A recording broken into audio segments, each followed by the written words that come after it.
Étonnant, non, ce débat sur le travail le dimanche. C'est une tradition pour le Parti socialiste de défendre le repos dominical.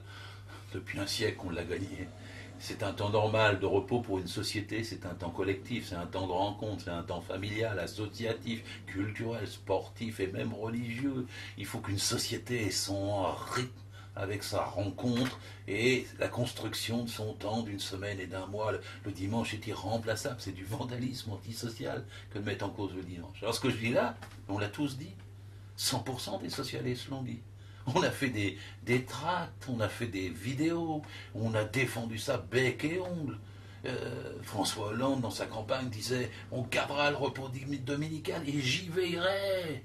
Euh, Puis maintenant, voilà, on a un gars qui s'appelle Emmanuel Macron, il dit non, non, on va faire des zones touristiques où ils vont travailler 52 dimanches, hein, pas 12, 52 dimanches.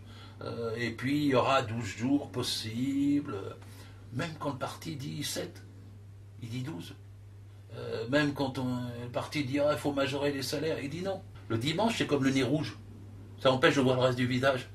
Il y a deux articles sur le dimanche, un pour le travail de nuit quand même, et puis après, il y a 106 articles qui dérégulent tout. L'inspection du travail, les prud'hommes, la médecine du travail, qui facilite les licenciements, qui permet l'épargne salariale, qui permet des actions gratuites, qui permet de moins bien traiter les handicapés dans l'emploi, qui permet de moins bien traiter les jeunes qui viendront au travail du point de vue de la sécurité, qui permet de déréguler à l'anglo-saxonne toute une partie de nos droits pour les notaires, pour les postiers, pour les hôpitaux, pour les logements, pour les transports, les autocars qui privatisent.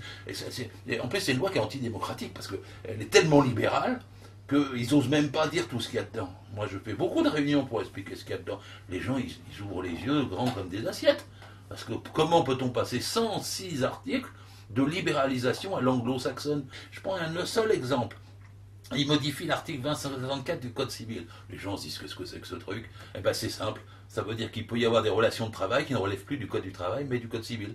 C'est-à-dire qu'en fait, quand on travaille, on n'est plus obligé d'avoir la protection du Code du travail, ni le SMIC, ni les 35 heures. On peut passer un contrat de gré à gré, à partir de ce moment-là, c'est dans la loi Macron, avec son employeur, en dessous du SMIC, sans relever des horaires, ou avec un contrat 0 heure, comme c'est pour les voitures tourisme avec chauffeur, sur Paris, qui veulent remplacer derrière la société Uber les taxis. Puis je citerai des dizaines d'exemples. C'est une loi qui est très lourde, très profonde, qui touche à tous les aspects de notre vie quotidienne et pas seulement au dimanche. Et là, elle passe là, avec la gauche. Qu'est-ce que ça vient faire? Sinon pour plaire à Madame Merkel, pour négocier un traité avec les Américains et pour plaire au MEDEF. Mais ça va contre la gauche, ça va contre le salarié, ça va contre l'emploi, ça va contre nos traditions, ça va contre tout ce qu'on a toujours défendu, à l'image du débat du dimanche. Moi, je note que la loi Macron est en difficulté, elle n'a même pas de majorité à la Chambre. Je note que ceux qui la défendent ont eu un peu peur, puisqu'ils ont reculé la date de deuxième lecture à l'Assemblée fin juin, après le vote des militants socialistes. Ils ont déduit donc que quand les militants socialistes, le 21 mai, vont voter, ils vont avoir une drôle de responsabilité. Parce que s'ils votent pour la motion A, Cambadélis, que ça soit écrit ou pas écrit dedans, ils votent pour la loi Macron. S'ils votent pour la motion B, celle qui dit qu'il faut changer et revenir à gauche, alors ils votent quelque part contre la loi Macron et ils protègent nos dimanches.